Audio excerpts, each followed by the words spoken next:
When violence erupts in the most exclusive dining room in the city, everyone expects the powerful to protect themselves. No one expects salvation to come from the woman refilling their wine glasses.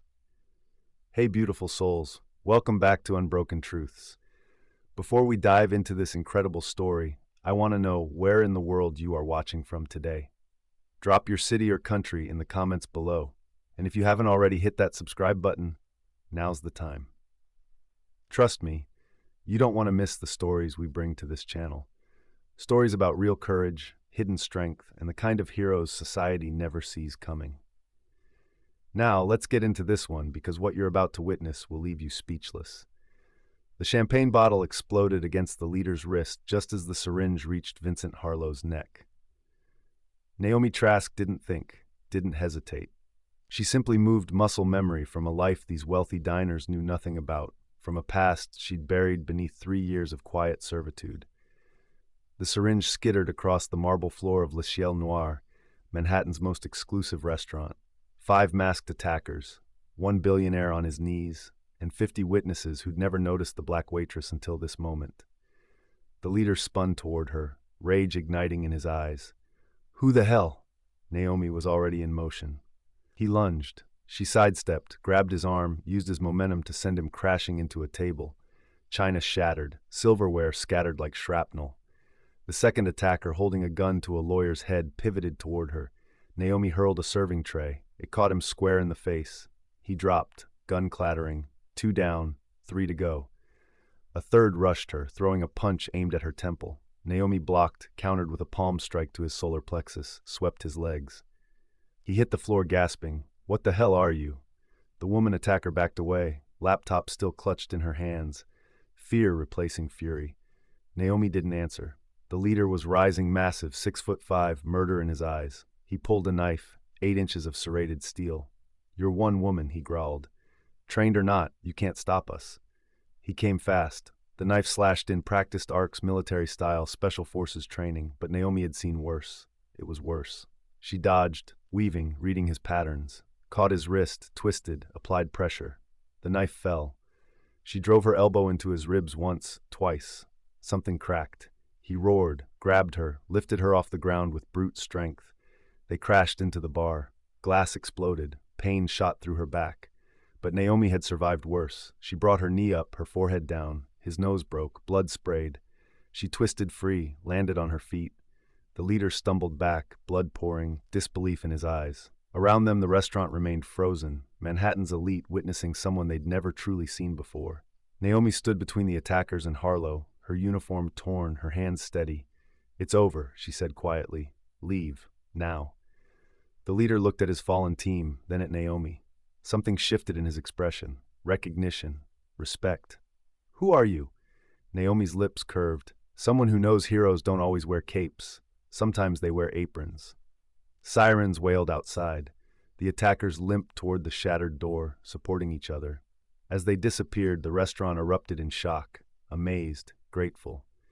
Vincent Harlow stood on shaky legs, staring at Naomi like she'd materialized from thin air.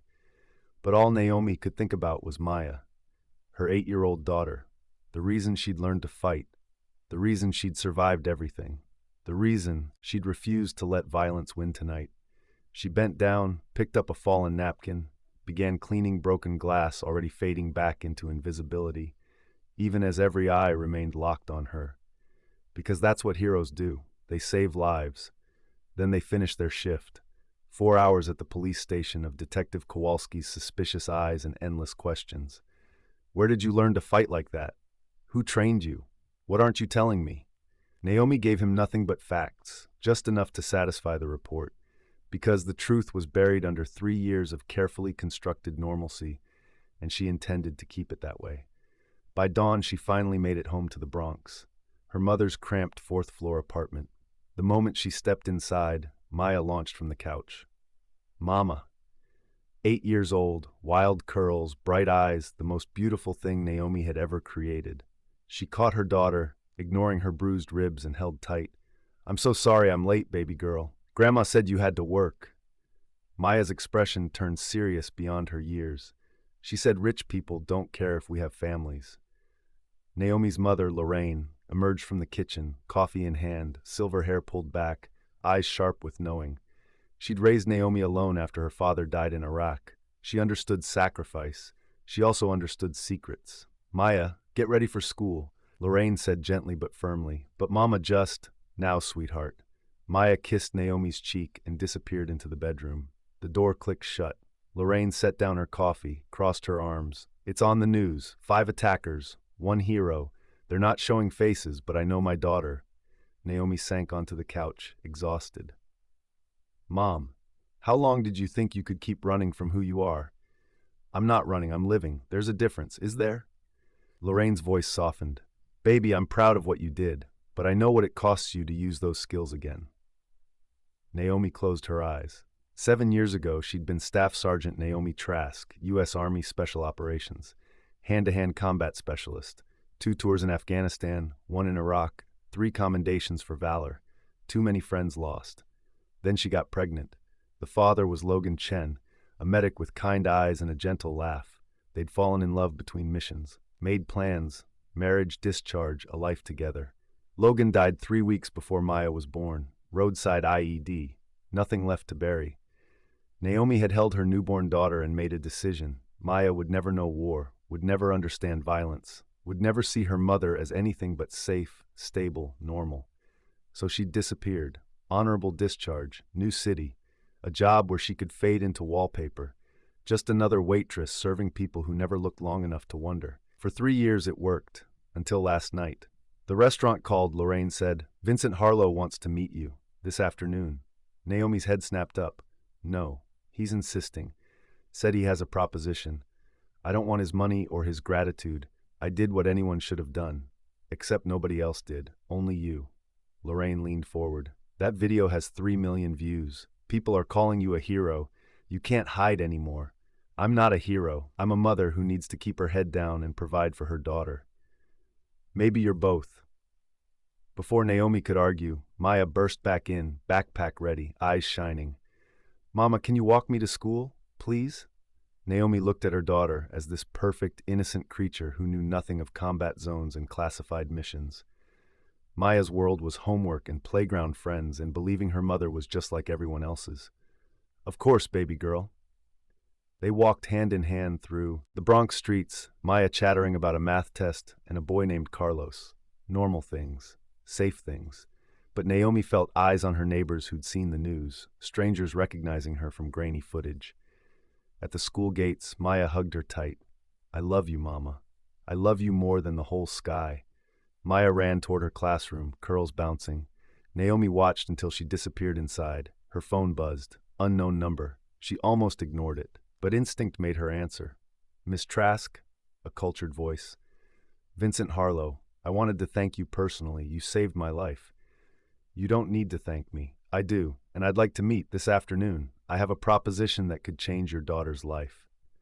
Naomi went still. "How do you know about Maya?" "I know many things, including who you used to be, Staff Sergeant, Special Operations, highly decorated." He paused. "I also know you're working 2 jobs, living paycheck to paycheck, sacrificing everything for your daughter." Anger flared. "You had no right. I have every right to know who saved my life. 1 meeting, 1 hour. If you don't like what I say, walk away. I'll never contact you again." Naomi wanted to refuse, but she thought about Maya's worn backpack, the overdue electric bill, the second cleaning job she was supposed to start next week. She thought about her daughter's future. 1 hour, that's all. Ciel Noir, 2 p.m. I'll have a private room prepared." He hung up. Naomi stood on the sidewalk, watching yellow buses rumble past. Around her, the Bronx woke vendors, construction workers, the familiar rhythm of survival, but nothing felt familiar anymore. Last night, she stepped out of the shadows. Now light was flooding in, exposing everything she'd hidden, threatening the life she'd built for Maya. The question wasn't whether she could go back to being invisible. The question was whether she'd ever truly been invisible at all, or if she'd just been waiting 3 long years for a reason to step back into who she really was. What do you think Harlow wants? Drop your theories below, and hit that subscribe button. This story is about to explode. Ciel Noir looked different in daylight, less glamorous, more clinical. Workers were replacing the shattered door, cleaning bloodstains from marble, cataloging broken furniture for insurance claims. Pierre, the maître d', met Naomi at the entrance. His usual condescension had evaporated, replaced by something close to reverence. "Miss Trask, Mr. Harlow is waiting in the Aurora room, this way." He led her through the main dining area, empty now, haunted by last night's violence, to a private room overlooking Central Park. Floor-to-ceiling windows, a single table set for two, and Vincent Harlow, standing with his back to the door, hands clasped behind him. He turned as she entered. Up close, without the terror masking his features, he looked older than his 58 years. Tired, almost vulnerable. "Miss Trask, thank you for coming." He gestured to a chair. "Please." Naomi remained standing. "You have 1 hour. Start talking." A slight smile. "Direct. I appreciate that." He moved to the table, poured 2 glasses of water. "Last night, you saved my life. More than that, you prevented what would have been a public execution designed to destroy not just me, but my company, my employees, everyone connected to me. Those people lost everything because of you." Yes. The admission was quiet, honest. They did, and I have to live with that. But executing me wouldn't have brought back their jobs, their homes, or that woman's brother. He paused. "What you did to stop them without killing them took more courage than anything I've seen." "Get to the point, Mr. Harlow." He sat, gestured again for her to join him. This time, she perched on the edge of the chair, ready to leave. "I need someone like you," he said simply. "My head of security failed spectacularly last night. 5 armed individuals walked past every safeguard I'd paid millions for. I need someone who actually knows what they're doing." Naomi laughed sharp, humorless. "You want to hire me as your bodyguard? As my director of personal security. Full benefits. Salary of $300,000 annually, signing bonus of $50,000. College fund for Maya, full ride to any school she chooses." The number hit Naomi like a physical blow. 300,000. She made 32,000 as a waitress. Would have made another 18 cleaning offices at night. "Why me?" she asked. "Because you didn't hesitate. Because you saw danger and ran toward it, not away. Because in your military file, yes, I've read it, you have a perfect record. 0 civilian casualties in 4 years of combat operations. You protect people. It's who you are." "Was," Naomi corrected. "Who I was. I left that life." "Did you? Or did you just put it on pause?" Harlow leaned forward. "I've spent the last 6 hours learning everything about you, Miss Trask. Your service record is impeccable. Your discharge was honorable but sudden right after Logan Chen died. You disappeared, changed cities, took a job so far beneath your capabilities, it's almost insulting. Why? That's none of your. Because you wanted Maya to have a normal life, a safe life, away from violence." His voice softened. "I understand that. I respect it. But here's the truth. You're living paycheck to paycheck, working yourself to exhaustion, and Maya sees you sacrificing everything. Is that the lesson you want to teach her? That her mother has to break herself to survive?" Naomi's jaw tightened. "Don't presume to tell me how to raise my daughter. I'm not. I'm offering you a chance to give her more. Better schools, better opportunities, a future where she doesn't have to choose between her dreams and financial reality." He slid a folder across the table. "This is the contract. Read it. Think about it. Talk to your mother, your daughter. I'll give you 48 hours to decide." Naomi stared at the folder like it might explode. "And if I say no?" "Then you say no. I'll thank you again, write you a check for last night's heroism, and never bother you again. But I hope you'll say yes for Maya." Before Naomi could respond, the door burst open. A man strode in, tall, early 40s, sharp suit, sharper eyes, military bearing, confidence that bordered on arrogance. He stopped when he saw Naomi, surprise flickering across his features. "Vincent, I came as soon as—" He paused. "You're her, the waitress from last night." Something in his tone, dismissive, skeptical, made Naomi's spine stiffen. "Naomi Trask, this is Ethan Ballard," Harlow said. "My head of operations and, well, my right hand in most matters." Ethan's eyes swept over Naomi, assessing, calculating. "Impressive work last night. Lucky you had military training. But taking down 5 low-level thugs in a confined space isn't the same as actual protection detail." "Low-level?" Naomi's voice was nice. "One of them had special forces training. All of them were coordinated, disciplined. They weren't thugs. They were soldiers." Still, real security requires more than good reflexes. He turned to Harlow. Vincent, we should talk. Privately. Actually, Harlow said mildly, Miss Trask and I were in the middle of something. About her taking Mitchell's position? Ethan's laugh was cold. You can't be serious. No offense, Miss Trask, but you're a single mother with no private security experience. You think you can protect a man worth $12 billion? Naomi stood slowly. You're right.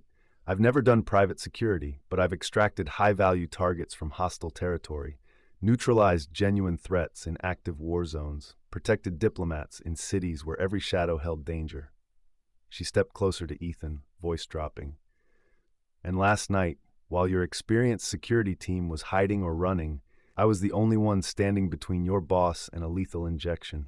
So yes, I think I can protect him. The question is, can you? Silence fell like a hammer. Ethan's face flushed red. His jaw worked. But before he could respond, something shifted in his expression, a flash of respect grudgingly given. Fair enough. He extended his hand. I apologize. That was condescending. If Vincent's offering you the position, he has his reasons. I care about his safety.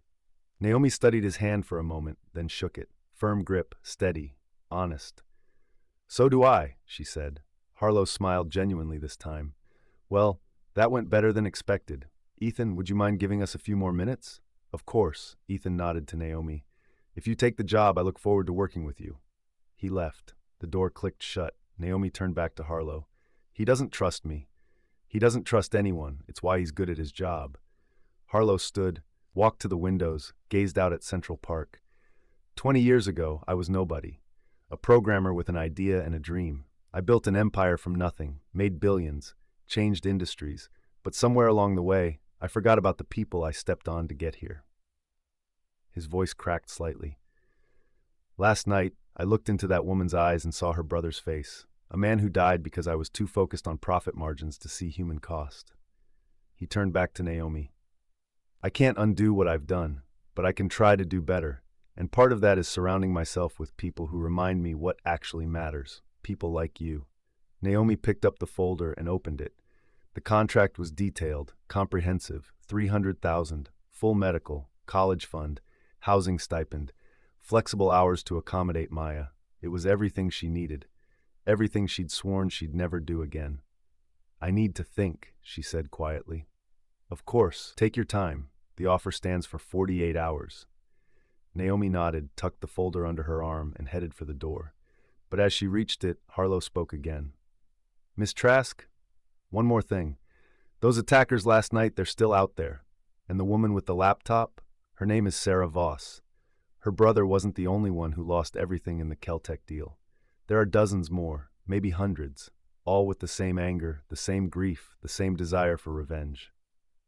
Naomi's hand tightened on the doorknob. What are you saying? I'm saying last night might not have been an isolated incident. It might have been just the beginning. His eyes met hers. And if it was, I'd very much like you standing between me and what comes next. The weight of his words settled over her like a shroud. Naomi left without responding, the folder clutched tight, her mind spinning. Outside, Manhattan buzzed with afternoon energy, yellow cabs, tourists, the oblivious rhythm of a city that never stopped moving. But Naomi felt the shift, the tremor beneath the surface. Something was coming, something bigger than 5 angry people with a syringe and a grudge. She pulled out her phone, called her mother. Mom, can you keep Maya tonight? I need to do some research. Research on what? On whether I'm about to make the best decision of my life or the worst. This story is heating up. What do you think Naomi should do? Take the job or walk away? Drop your answer in the comments and make sure you're subscribed. Naomi spent the next 24 hours digging. She started with Sarah Voss. Online obituaries led her to Thomas Voss' suicide at 47, survived by a sister and elderly mother. LinkedIn showed 19 years at Keltec Industries, senior engineer, solid middle-class life. Then nothing. After the acquisition, his digital footprint went dark. 3 months of silence. Then the obituary. But Thomas wasn't alone. The deeper Naomi dug, the more names she found. Keltec employees who'd lost everything after Harlow's acquisition, a factory worker named Chen who died of a heart attack 2 weeks after losing health insurance, a single mother evicted from her home, now living in her car with 2 kids. An entire community was devastated, so shareholders could see a 3% profit increase. Naomi understood Sarah's rage and almost sympathized with it, but violence wasn't justice. It was just more pain echoing through generations. By morning, she'd made her decision. She called Harlow. "I'll take the job, but on 3 conditions." Name them. 1. I set my own hours around Maya's schedule. 2. I have full authority over your security, no interference from anyone, including Ethan Ballard. 3. You establish a fund for the Keltec families. Real compensation, not charity, what they're actually owed. Silence. Then, done. All 3. When can you start? Tomorrow. I need today to arrange things with Maya. Understood. I'll have contracts ready. Welcome aboard, Miss Trask. Naomi hung up and stared at her reflection in the bathroom mirror. Same face, same scars hidden beneath skin, but something had shifted. The armor she'd removed 3 years ago was sliding back into place. She just hoped Maya would understand. That evening, Naomi sat with her daughter on the worn couch in her mother's living room. Maya was coloring, tongue poking out in concentration, working on a picture of a rainbow. "Baby girl, I need to talk to you about something important." Maya looked up, sensing the weight in her mother's voice. "Are we in trouble?" "No, sweetheart. The opposite.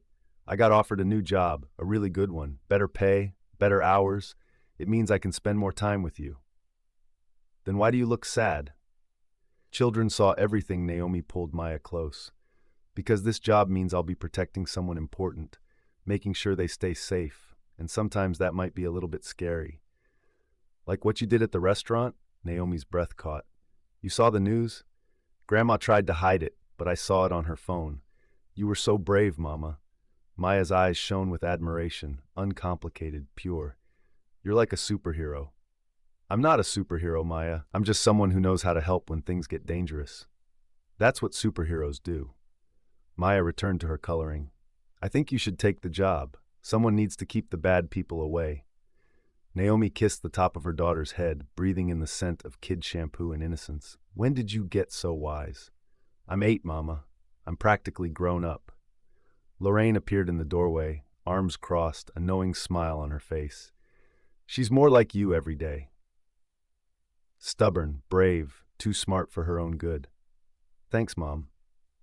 "It's a compliment." Lorraine sat down beside them.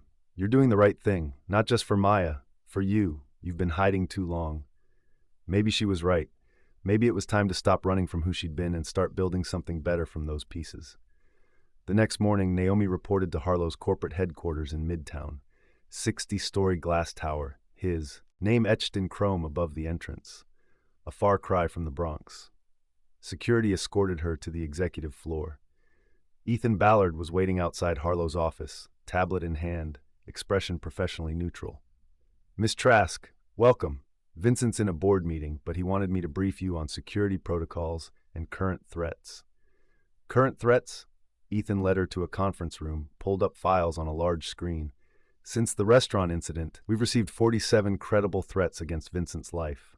Anonymous emails, social media posts, 2 packages intercepted by mail security. Whatever Sarah Voss started, it's spreading." Naomi studied the messages. Most were vague, angry rants about corporate greed and justice, but 3 stood out: specific, detailed, professional. "These 3, she pointed, they're not random people venting. These are coordinated." Ethan's eyebrows rose. "How can you tell?" "The language, military precision. They're not threatening, they're promising. There's a difference." She pulled out her phone, photographed the messages. "I need to analyze these further. What's Harlow's schedule for the week?" "Meetings here until Friday, then a charity gala Saturday night at the plaza. 500 guests, extensive security already arranged." "Cancel it." "Excuse me? The gala. Cancel it or postpone? A public event with that many people? It's a nightmare scenario." Ethan shook his head. "Can't be done. This gala raises millions for children's hospitals. Vincent's the keynote speaker. His reputation took a hit after the Keltec story went viral. He needs the positive press. He needs to stay alive more. Then make sure he does. That's what we're paying you for." The door opened. Vincent Harlow entered, followed by 2 board members still deep in conversation. He waved them off, turned to Naomi with genuine warmth. "Miss Trask, excellent. You've met with Ethan?" "Yes, And I'm recommending we cancel Saturday's gala. Harlow's smile faded. That's not possible. Neither is protecting you in a crowd of 500 people when we have active, credible threats. Then we increase security, more personnel, metal detectors, background checks on every guest. Naomi glanced at Ethan, who looked uncomfortable but said nothing. She turned back to Harlow. You hired me to keep you safe. Let me do my job. Cancel the gala. I hired you to find solutions, not avoid problems. Harlow's voice carried an edge, now the billionaire used to getting his way. The gala happens. Make it work. They stared at each other, wills colliding. Finally, Naomi nodded. Fine, but I need full access to the venue, complete control over security placement, and veto power over the guest list. Done. And you don't leave my sight from the moment you arrive until the moment you're back home. Agreed. One more thing. I need to meet with Sarah Voss. Ethan's head snapped up. What? Why? Because she's the key. She organized the restaurant attack. She knows who else is angry enough to try again. If I can talk to her, maybe I can prevent the next incident before it happens. She tried to kill Vincent, Ethan said incredulously. You want to have coffee with her? I want to understand her. There's a difference. Naomi looked at Harlow. Has the fund you promised for Keltec families been established? Paperwork is in progress. It should be active by week's weekend. Good. I'll use that as leverage. Give her something constructive to focus her energy on instead of revenge. Naomi pulled out a business card, wrote her number on it. Get me her contact information. I'll reach out. Harlow studied her for a long moment, then nodded. Ethan, make it happen. Ethan looked like he wanted to argue but swallowed it. Yes, sir. As he left, Harlow gestured for Naomi to stay. Once they were alone, his shoulders sagged slightly, the weight of fear he'd been carrying finally showing. Do you really think you can stop them? He asked quietly. I think I can try. But Vincent, she used his first name deliberately, establishing equality. You need to understand something. I can't protect you from consequences, only from violence. If people hate you for what you've done, that's something you have to fix yourself. I know. He moved to the window, gazed down at the city stretching below. 20 years building this empire, and it might all come crashing down because I forgot what actually matters. It's not too late to remember. He turned, something vulnerable in his expression, something that made Naomi see him not as a billionaire but as a man.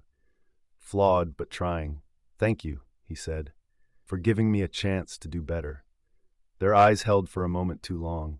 Something passed between them, recognition, understanding, the beginning of connection neither had expected. Naomi looked away first, suddenly aware of boundaries she needed to maintain. I should get started on security protocols for the gala. Of course, Ethan will get you whatever you need. She headed for the door, then paused.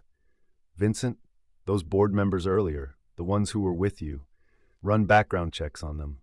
His eyebrows rose. I think threats don't always come from outside. Sometimes they're already in the building. She left him standing by the window, that thought hanging in the air like smoke. 3 days later, Naomi sat across from Sarah Voss in a quiet diner in Queens. Sarah looked different without the mask, younger, more fragile, dark circles under her eyes, hands wrapped around a coffee mug like it was the only thing keeping her grounded. You have 5 minutes, Sarah said, then I'm gone. I'm not here to arrest you or judge you. I'm here because I understand. Sarah's laugh was bitter. You understand? You saved the man who destroyed my family. I stopped you from becoming a murderer. There's a difference. Naomi leaned forward. My father died in Iraq when I was 6. My partner Maya's father died in Afghanistan. I know what loss feels like. I know the rage that makes you want to burn the world down. Then why stop me? Because your brother wouldn't want this. He wouldn't want you throwing away your life for revenge that won't bring him back. Tears welled in Sarah's eyes. I have nothing left. That's not true. Harlow is establishing a fund, real compensation for Keltec families. Your mother will be taken care of. The others too. It's not justice, but it's something. Blood money. Maybe, but it's also a chance for those families to rebuild, to survive. Your brother would want that more than he'd want Vincent Harlow dead. Sarah stared at her coffee, tears streaming silently. When she finally spoke, her voice was raw. There are others, angrier than me, more organized. They're planning something for the gala. Naomi's pulse quickened. Who? I don't know names, but they have someone on the inside. Someone close to Harlow. They're going to strike when he's most vulnerable. Inside? You mean someone he trusts? Sarah met her eyes. They're going to make the restaurant attack look like a warm-up, and this time, no one's walking away. Oh, this is getting intense. Who do you think the inside threat is? Drop your theories in the comments. And if you're not subscribed yet, what are you waiting for? Hit that button. Naomi's heart pounded as she left the diner. Someone on the inside.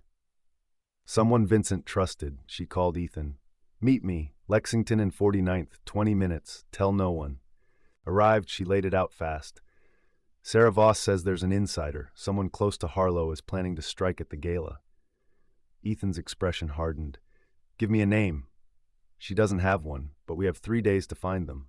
Naomi pulled out her tablet. Who has access to Vincent's schedule, security protocols, everything? They reviewed files for an hour. Board members, executive staff. Then Naomi stopped. Douglas Whitman, the lawyer from the restaurant. He handled the Keltec acquisition. Ethan pulled up his file. 20 years with the company. Vincent trusts him completely, which makes him perfect. Pull his finances. Quietly. Ethan hesitated. If you're wrong, if I'm right and do nothing, Vincent dies. An hour later, Ethan called back. Douglas has been withdrawing large amounts of cash, $50,000 over 2 months. Naomi was already moving. Where does he live? Westchester. But Naomi, get Vincent. We're going there now. They arrived at Douglas's modest colonial home in 40 minutes. Dark windows, empty driveway. The front door was unlocked. Inside, everything was too clean, too organized, like someone preparing to disappear. They found his office on the 2nd floor and froze. The wall was covered with photographs. Vincent Harlow, the Plaza Hotel, security layouts, guest lists, and in the center, circled in red, Saturday, 8 p.m., main ballroom, Justice. Jesus, Ethan breathed. Naomi moved to the desk. Bank statements, withdrawal receipts. A folder labeled Keltec Victims has dozens of names, addresses, a network. Her phone rang. Unknown number. Miss Trask. Douglas's voice was eerily calm. I assume you're admiring my work. Douglas, where are you? Somewhere safe. You're impressive.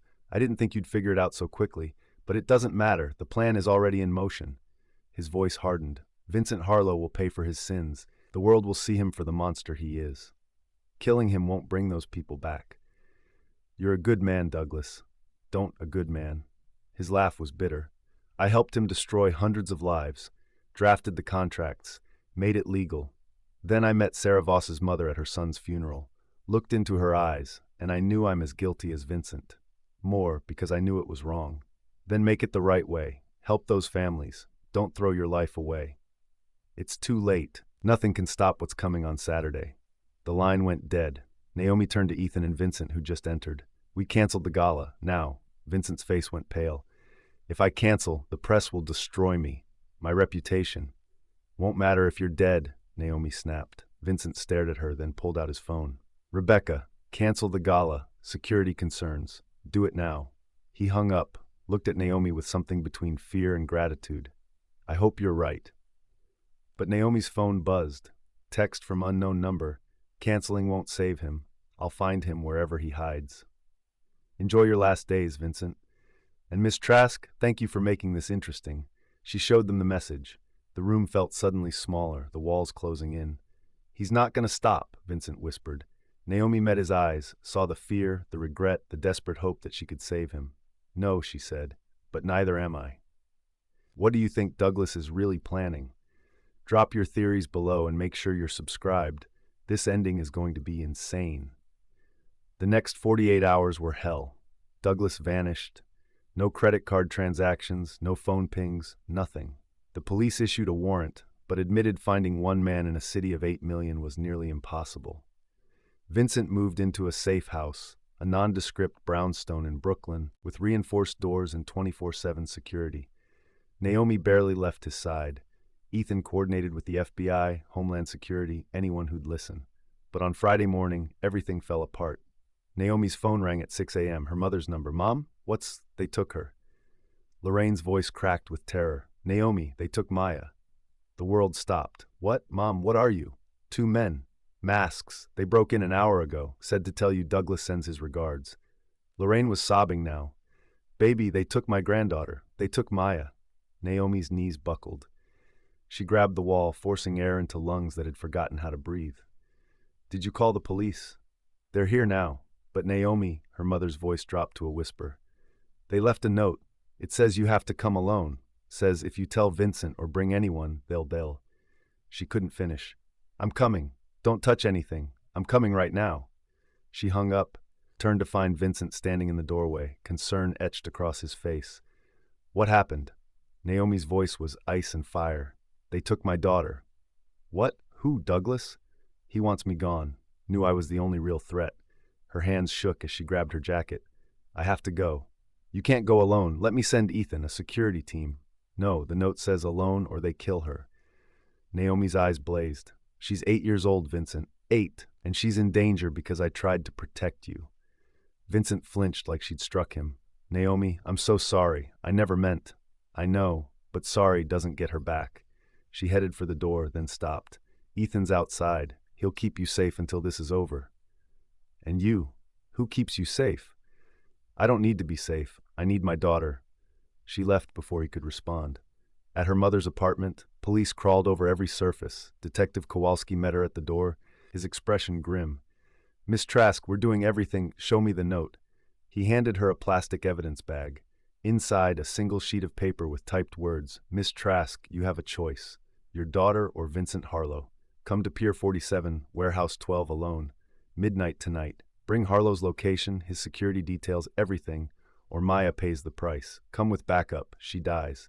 Tell Harlow she dies. You have one chance to save her. Choose wisely. Naomi read it 3 times, committing every word to memory. Then she looked at Kowalski. I need to borrow your phone. What? Why? Because mine's probably tracked. I need to make a call. Douglas won't hear. Kowalski handed it over reluctantly. Naomi stepped into the hallway, dialed a number she'd memorized years ago and never forgotten, her old commanding officer from Special Operations. Colonel Martinez, it's Naomi Trask. I need a favor. No questions asked. 10 minutes later, she had what she needed. She found her mother in Maya's bedroom, clutching her daughter's favorite stuffed bear, tears streaming down her face. Mom, Naomi knelt beside her. I'm going to get her back. I promise. How? They have her. They'll kill her if... They won't, because I'm going to give them exactly what they want. Naomi kissed her mother's forehead. Trust me. Back at the safe house, Naomi found Vincent pacing, Ethan beside him looking equally anxious. Thank God, Vincent said when she entered. Did you find anything? Can we help? Naomi's expression was unreadable. I know where they're holding her. Pier 47, midnight. Then we go in with tactical teams, FBI. No, they said alone or they kill her. You can't possibly. I can and I will. Naomi's voice was steel. But I need something from you first. Your location, security protocols, everything Douglas asked for. Vincent went very still. Ethan's hand moved toward his weapon. You're going to give it to him? Vincent asked quietly. Yes, so he can kill me. So I can save my daughter. Naomi met his eyes, and for the first time since they'd met, there was no warmth there, only cold calculation. I told you from the beginning, Maya comes first, always. Vincent stared at her, something breaking in his expression. I understand. I'd do the same for someone I loved. He walked to his laptop, typed for several minutes, then handed her a flash drive. Everything Douglas needs, locations, schedules, security codes. His voice cracked. I hope your daughter makes it home safe, Naomi. I truly do. Naomi took the drive without a word and headed for the door. Naomi, Vincent's voice stopped her. For what it's worth, I'm sorry. For all of it. The choices I made, the lives I destroyed. For putting you and Maya in danger, I'm sorry. She looked back at this man she'd protected, almost trusted, maybe even begun to care for, and felt nothing but emptiness. So am I. She left. Outside, rain had started to fall. Naomi stood on the Brooklyn street, the flash drive clutched in her hand, her daughter's life hanging in the balance. She'd spent 3 years building a safe, quiet life, and in 1 week, it had all burned down. Now she was right back where she'd started, a soldier making impossible choices in an endless war. The only difference was this time, she was fighting for the only thing that had ever truly mattered. Her phone buzzed. Text from Douglas. Midnight, Pier 47, alone. Make the right choice, Miss Trask. Naomi deleted the message and began to walk toward the pier, toward her daughter, toward whatever darkness waited in that warehouse. And this time, she wasn't coming back until Maya was safe, no matter what it cost. Oh no! What will Naomi do? Can she save both Maya and Vincent? Comment below and subscribe. Naomi stood outside Warehouse 12 at 11:45 p.m., rain soaking through her clothes. The pier was abandoned, the only sound waves crashing against rotting wood. She had the flash drive in her pocket. Douglas's demands were met. But she also had something else. Inside her jacket, an earpiece connected to Colonel Martinez's team positioned 2 blocks away. In her boot, a tracking device. And most importantly, in her heart, the absolute certainty that she would burn this whole place down before letting anyone hurt her daughter. At midnight, her phone rang. "Miss Trask, come inside. Alone, hands where I can see them." She pushed open the warehouse door. The space was massive, dark except for a single spotlight in the center. And there, tied to a chair, was Maya. "Mama!" Her daughter's cry ripped through Naomi's chest. "I'm here, baby girl. I'm here." Douglas stepped from the shadows, 2 armed men flanking him. He looked different, haggard, desperate, but also strangely calm. "You came. I wasn't sure you would. You have my daughter. Of course I came." Naomi held up the flash drive. "Everything you asked for, Harlow's location, security protocols, all of it. Now let her go." Douglas gestured to one of his men, who checked the drive on a laptop. After a moment, he nodded. "It's real," the man confirmed. "Good." Douglas smiled, but it didn't reach his eyes. "Now we wait. My team moves on to Harlow at 12:30. Once he's dead, you and Maya walk free." "That wasn't the deal. The deal was you bring me what I need. You did, but I can't risk you warning him." Douglas pulled out a pistol, "So we all wait together." Naomi's mind raced. 12:30 gave her 30 minutes. The tactical team was on standby. But if she signaled them now, Douglas might panic and might hurt Maya.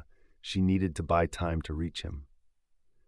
"Douglas, listen to me. Killing Harlow won't fix. Those families need support, not revenge. The fund Vincent established, blood money. It's survival money, real compensation. You can help distribute it. Make sure it goes where it's needed." Naomi took a careful step forward. "You're not a killer. You're a man trying to make things right. But this makes you exactly what you're fighting against."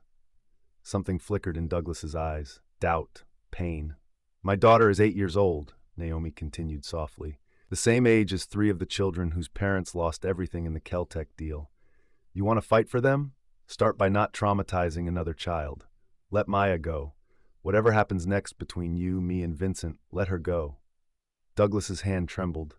The gun lowered slightly. "I just wanted to fix it," he whispered. "I just wanted to make the pain stop." "I know, but this isn't the way." For a long moment, Douglas stared at Maya and really looked at her.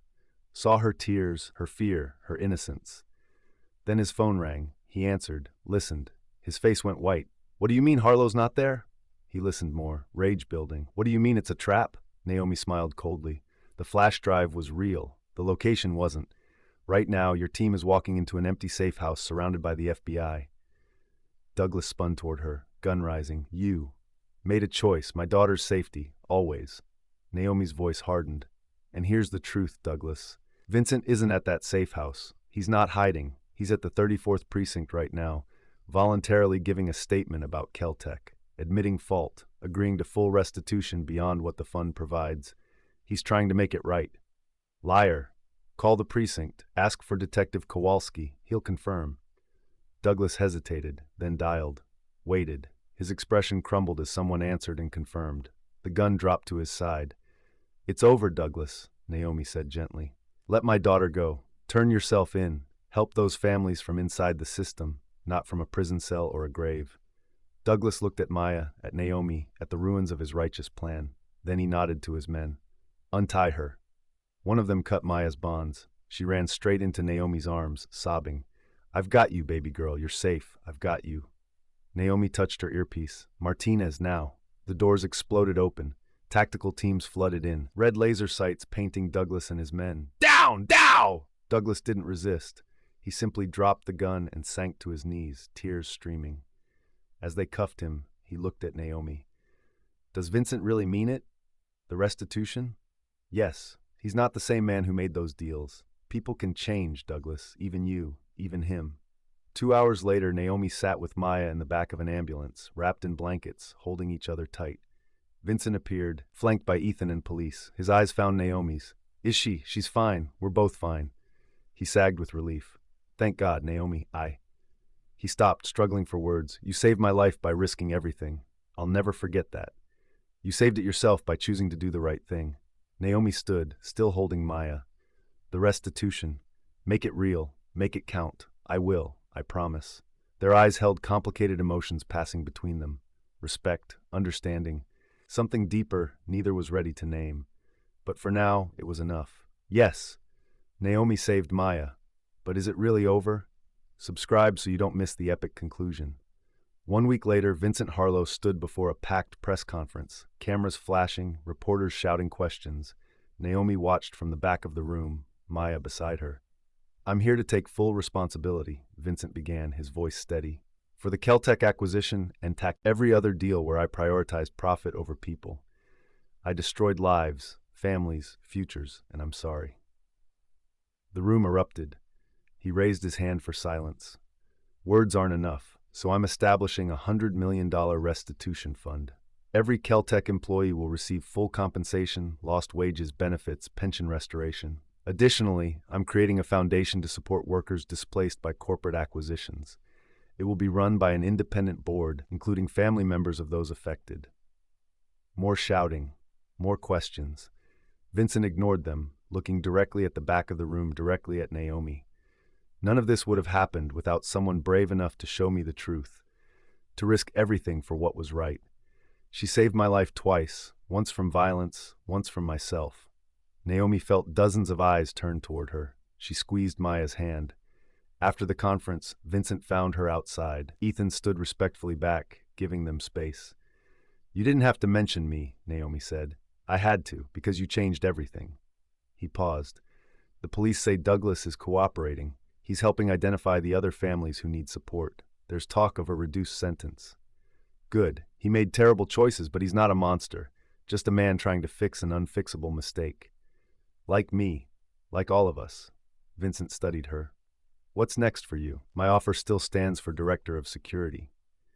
Naomi glanced at Maya, who was drawing on a bench nearby, humming to herself. Innocence restored. I'm taking some time off. Maya needs her mom. Not a bodyguard or a soldier. Just her mom. I understand. Vincent pulled out an envelope. The signing bonus from your contract. You earned it, plus a little extra enough to cover a year off, maybe 2. Spend time with your daughter. Figure out what comes next. Naomi opened the envelope. Her breath caught. It wasn't 50,000. It was 500,000. Vincent, I can't. You can. You saved my life. You saved my soul. His eyes were bright. Let me help you save some time with your daughter, please. Naomi looked at the check, then at Maya, then at this complicated man who'd gone from being someone she protected to someone she genuinely respected. Thank you, she whispered. No, thank you. Vincent extended his hand, for showing me what a real hero looks like. She shook it, firm, final, respectful. As he walked away with Ethan, Maya ran over. Mama, was that the man you saved? Yes, baby girl. He seems nice now. He's trying to be. Sometimes that's all anyone can do. Maya hugged her tight. I'm glad you're my mama. Naomi held her daughter close, breathing in the scent of kid shampoo and safety and home. The restaurant attack felt like a lifetime ago. The soldier she'd been, the waitress she'd pretended to be, both felt like ghosts now. She was simply Naomi, a mother, fighter, and survivor. And for the first time in 3 years, that was enough. 6 months later, Naomi stood outside Maya's new school, a beautiful brick building in a safe neighborhood in Queens. Not the Bronx, not the cramped apartment, a fresh start. Maya ran out, backpack bouncing, grinning ear to ear. Mama, guess what? I got an A on my science project. That's my genius, girl. Naomi scooped her up, spinning her around. They walked home hand in hand to their new apartment. 2 bedrooms, a real kitchen, windows that let in actual sunlight. Naomi had used Vincent's money wisely. Rent paid for 2 years. College funds started, enough cushion to breathe. She'd even started teaching self-defense classes at the community center twice a week, teaching women to protect themselves, to find their own strength. It felt right, purposeful. Her phone buzzed. Text from Vincent. Foundation officially launched today. 847 families receiving full restitution. Douglas is helping coordinate from a minimum security facility. Thought you'd want to know. Thank you again for everything. Naomi smiled and tucked her phone away. Who was that? Maya asked. Just a friend. The one you saved? Yeah, the one I saved. That evening, after Maya was asleep, Naomi stood by the window looking out at the city lights. She thought about the woman she'd been, the soldier, the waitress, the invisible hero. She thought about Vincent, learning to be better. Douglas, paying his debt while helping others. Sarah Voss, who'd called last week to thank her for stopping the madness before more lives were destroyed. Everyone was healing. Everyone was trying. Her mother appeared in the doorway, 2 cups of tea in hand. Penny, for your thoughts? Just thinking about how life changes, how one moment can split everything into before and after. And which side are you on now, before or after? Naomi took the tea, smiled. After, definitely after. Lorraine kissed her daughter's forehead. I'm proud of you. Your father would be too. And Logan. At the mention of Maya's father, Naomi's chest tightened, but with warmth, not pain. I think they'd both be happy she's safe, that we're building something good from all that loss. That's all any of us can do, baby. Build something good. Later, Naomi checked on Maya one last time before bed. Her daughter was sprawled across her mattress, stuffed bear clutched tight, peaceful and safe. Naomi brushed curls from Maya's forehead and whispered, I love you more than the whole sky, baby girl. She closed the door gently and returned to her own room, her safe room, in her safe home, in her safe life. A life she'd fought for, bled for, almost lost, but kept. Because that's what heroes do. They don't wear capes or seek glory. They simply show up for their children, for strangers, for the broken people trying to find their way back to light. They save lives, they finish their shifts, and then they go home to the people they love.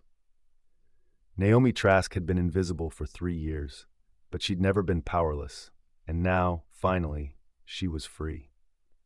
What a journey. If this story touched your heart, drop a comment telling me your favorite moment.